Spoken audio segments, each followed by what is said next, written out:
ደብቀኝ አልገባኝ ስትል ትንሽ አታፍርም? ምን ተፈጥሮ ነው ትለኛለህ ወይ? እንዴ ይሁን ነገር ብላት እንጂ ዝም አላችሁ እኮ። አልገባኝም። ቆይ ምን ማለት ነው አሰናብቱኝ ማለት? እንዴ ማቆየት ካልፈለገች እኮ በግድ ማቆየት የለብንም። ግን እኮ የዚህን ቤት የመጨረሻ ውሳኔውን መወሰን ያለበት ወንድሜ ነው። አንቺ ወሳኟ እንደሆንሽ እንዳይሰማሽ ብዬ ነው። አጸደ ማደር ድንገት ተነስተሽ ከዚህ ቤት መውጣት ፈለግሽው ለምን? ሰላም ሰላም፣ ጤና ይስጥልኝ ውድ ተመልካች፣ እንዴት ናችሁ? ደህና ናችሁ ወይ? ሁሉ ሰላም፣ ሁሉ መልካም ነው። ዛሬ እንግዲህ የሀብል ድራማ ክፍል 4ን እየላችሁ መጥቻለሁ። ሀብል ድራማ ክፍል 4 እንግዲህ በጣም በሚገርምና በሚያሳዝን ነገር እየተበጣበጡ ነውና እንግዲህ ማደርን ከቤት አትውጪ፣ እቃሽን ይዘሽ ወደ ክፍልሽ ግቢ ብሏታል አዝራ። ምክንያቱም እንደዚህ ያለበት ምክንያት ምንድን ነው? ለምንድን ነው? የአዝራ እህትም በጣም እንግዲህ እያለቀሰች ነው። እዚህ ቤት እየተበጣበጠው እኛ እቺ አዲሷ ሙሽራ ወደ ቤት ከመጣች በኋላ ነው ቤታችን እየተበጠበጠ እያለው ምክንያቱ ምንድን ነው ብላ በጣም እንግዲህ እየተናገረች ነው።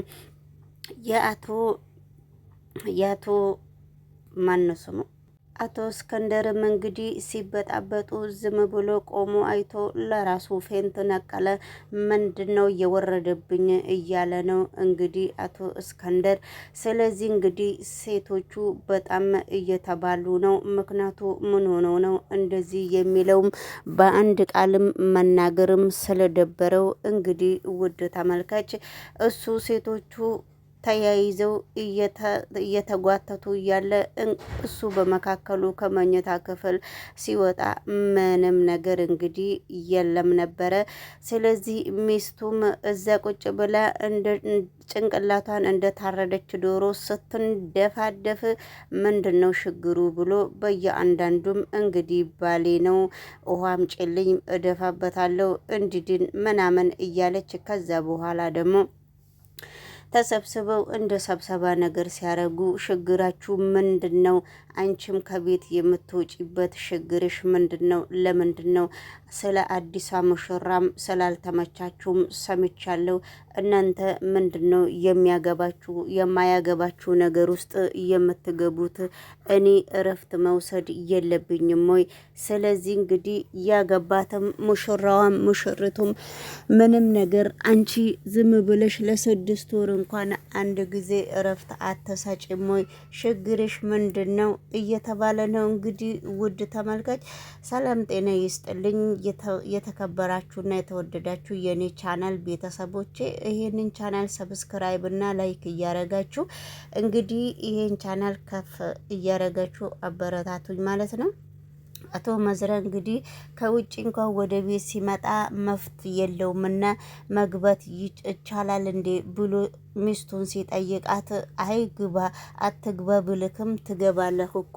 ስለዚህ እኔ የምለውና የምናገረው ነገር የሚሰማኝ ሰው እስከሌለ ድረስ ብትገባ ምንም ችግር የለውም። ግዛይ ባለቤቴ አይደለክማ አይደለ ግዛይ ባለቤቴ ነኻ። ስለዚህ እንግዲህ አሁን እኔም አንዳንድ ነገር ማለት እፈልጋለሁ። ጋሼ እኮ እኔና አንተ ዝም ብሎ ለግዛይ ባለቤታችን ሚስትና ባለ እንደሆነ አያቅምና አሁን እንግዲህ እቺ እህቱ በየአንዳንዱ ተነግረዋለች የሱ ልጅ።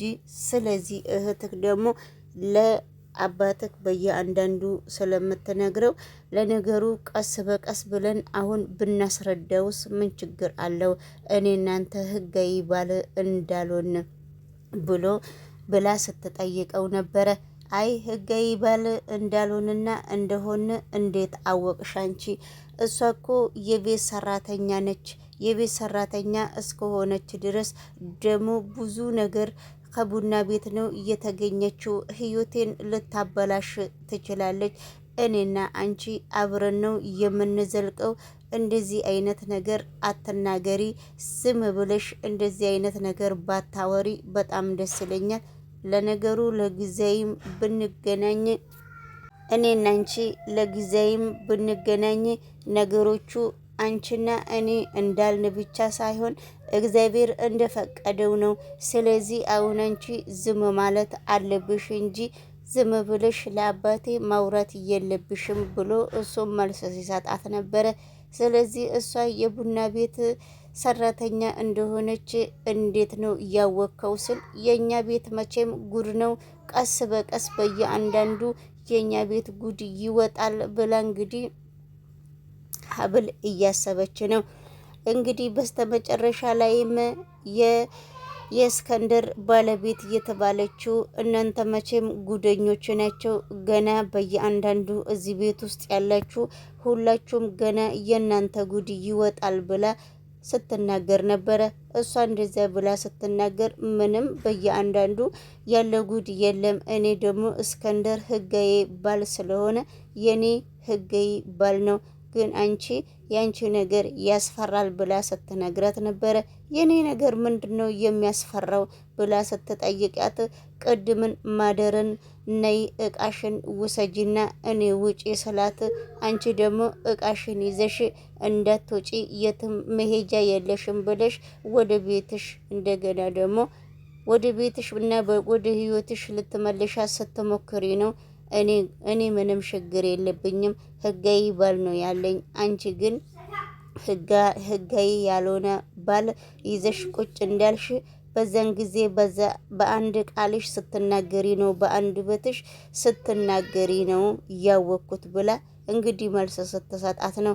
አይ ምንም ችግር የለውም እኔ እኮ ብልም ስለዚህ የዚህም ቤት ጉድ በየአንዳንዱ ስለሚወጣ አንቺ ደግሞ ምንም የሚያጨናንቅሽ ነገር የለም ብላ መልስ ስትሰጣት ነበረ። ስለዚህ እንግዲህ የእስከንደር ልጅ መታ በሀብል ላይ ስትፈክር ነበረ።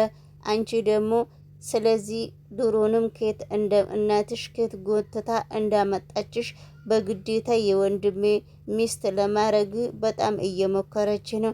የወንድሜ ሚስት ማህደር ነች እንጂ አንቺ አይደለሽም፣ ከወደ መጣሽበት ትመለሻለሽ ብላ ስትነግራት ነበረ። ወይኔ በዚህ ሰበብ ነው ይሄ የዚህ ቤት ጉድ በየአንዳንዱ አያልቅም። ምን ጉድ ነው ብላ የተናገረችው ሀብል በዚህ ጉዳይ ላይ ነውና እንግዲህ ውድ ተመልካች እዚህ ጋር በጣም ነገሮቹን እያዘበራረቁ ነው። ሀብል ድሮንም አልወደደችም እና በቤተሰብ ስለመጣ ነው እንጂ እኔ ድሮንም ይሄን ነገር እሱም ከአባቱ ነው የመጣው፣ እኔም ከእናቴ ነው። ይሄ ነገር የተዘበራረቀ ነገር ቢሆንም እኔ ከድሮንም ስላልወደድኩት ምንም ችግር የለብኝም ብላ ሀብል ድሮንም ስትናገር ነበረ።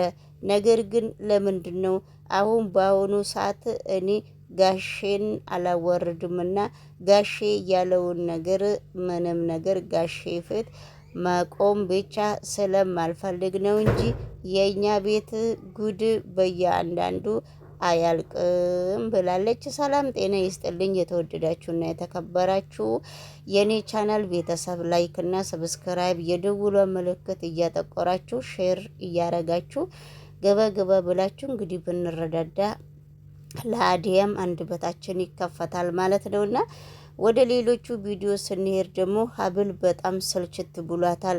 ሀብልን ለምንድን ነው እንግዲህ አባቷ እንደዚህ የሚወዳት? ምክንያቱም ለምንድን ነው እንደዚህ የወደዳት? የትኛውን ኃላፊነት ሀብል ትቀበልልኛለች ብሎ ነው? እኔ ባሌ እስከንደር መሞቻው 6 ወር ቢቀረውም እግዚአብሔር ያለው ነው እንጂ ዶክተሩ ያለው ነገር አይሆንም ብላ እንግዲህ ወይዘሪት የሀብል እናት እንግዲህ ስሟም በደንብ አልተገለጸልኝም እየተናገረች ነው። እሱ ደግሞ ማን ነው? የሀብል ባለቤት ስሙ ማን ነው? ሀድራ ደግሞ ምንም ችግር የለውም። ምን ጉድ ነው? ምን ጉድ ውስጥ ነው የገባሁት? ሳልፈልግና ሳልወድ ይሄ ነገር እንደዚህ ሲፈጠር እኔ እሷ አንድ ነገር የዚህ ባለቤት የባለቤቷ ቤት የቤት እመቤቷ እኔ ነኝ ብላ ነበረ። ግን እዚህ ቤት አሁን የቤቱ ባለቤት 1 እና 2 ሳይሆን ሁሉም ሰው ነው። ስለዚህ እንግዲህ የእስከንደር ልጅም ሙሽራዋ ከመጣች በኋላ ነገሩ የዚህ ቤት ነገር ትርምስምሱ ወጣ። እሷ እስከማትወጣ ድረስ ምንም ሰላምና ጤና የለም እያለች ነው። እንግዲህ ምን እንደሚደረግ አይታወቅም። እየተደበደቡና አቶ እስከንደር እየወደቀና አሁን እንግዲህ ውሃ እያጠጡት ነው። ባንቺ ሰበብ ነው፣ ባንተ ሰበብ ነው፣ ባንቺ ሰበብ ነው እየተባለ ነው። አቶ እስከንደር እንግዲህ እቺ ሙሽራ ምንድን ነው እያደረገችው? እኔ ወድጄ ፈቅጄ ነው ወደዚህ ቤት እንድትመጣና ከሀድረ ጋራ ሙሽራ ሆነው እና ሚስትና ባለ ሆነው እንዲኖሩ ነው የምፈልገው። እናንተ ደግሞ ሌላዋን ከየት አምጥታችሁ ነው እዚህ ውስጥ ያስገባችኋት? እቺ ልጅ እውነቱን እፈልጋለሁ፣ እውነቱን የሚነግረኝ ሰው ካለ እሷ ትምጣልኝ ብሎ ምክንያትሽ ምንድን ነው? አንቺ ከመጣሽ በኋላ ሙሽራችንን እኔ ወድጄ ፈቅጄ ለልጄ ያልኩት ሚስት ነችና አንቺ ደግሞ ከየት መተሽ ነው ከሀድራ ጋራ ለመግጠም የፈለግሽው? ያንቺ ችግር ምንድን ነው ብሎ እንግዲህ አባትየው ሲጠይቅ ነበረ። እኔ ምንም ችግር የለብኝም፣ ስለዚህ ከወደ መጣውበት ቦታ መመለስ እችላለሁ ስትል ነው እንግዲህ ማህደር ወደ ክፍልሽ ግቢ ያላት። እኔ ጨዋ ልጅ ነው ብዬ እኔ ምስት እስከብት ድረስ ሳመጣለት ሁሉንም ነገር ጨርሼ አዋረደኝ እያለ ነው እንግዲህ ውድ ተመልካች። ስለዚህ እንግዲህ ውድ ተመልካች ድራማው አንዳንድ ነገር ብዙ መድስ ስለሆነ ስላልገባኝ ኤክስዝሚ እያልኩኝ፣ ስለዚህ እናንተም ላይክ እያረጋችሁ ከፈለጋችሁ ላይክ አድርጎቡ፣ ከፈለጋችሁ ተው፣ ምንም ነገር አይመለከተኝምና በርቱልኝ። እናንተም እኔም እበረታለሁ። ድራማው አንዳንድ ነገር በስተጀርባ ላይ እንግዲህ ቁስል ያለንን ሰዎችም ሊቀሰቅስ ይችላልና ሚስት ባል ላይ እንደዚህ መደራረብ በጣም ከባድ ነውና አንዳንድ ጊዜ እያስተዋልን ብንራመድም እንግዲህ ከድራማው ስር ብዙ ነገሮችን እንማራለን ብዬ አስባለሁ። ሰብስክራይብ እና ላይክ እያረጋችሁ ወደዚህ ቻናል ብትቀላቀሉ ስለ እውነት በጣም ደስ ይለኛል። እንግዲህ እና ካልተቀላቀላችሁም ሁሉም ለኔ አንድ ነው፣ እግዚአብሔር ይመስገን። እና ድራማው ይሄን ይመስላልና በጣም የሚገርምና አንዳንድ ጊዜም የሚያሳዝን ነገር አለው። ሴቶቹ ወንዶችዬ ላይ ተባሉ ማለት ነው። አርገኞችልኝ ምን አልሽ አንቺ?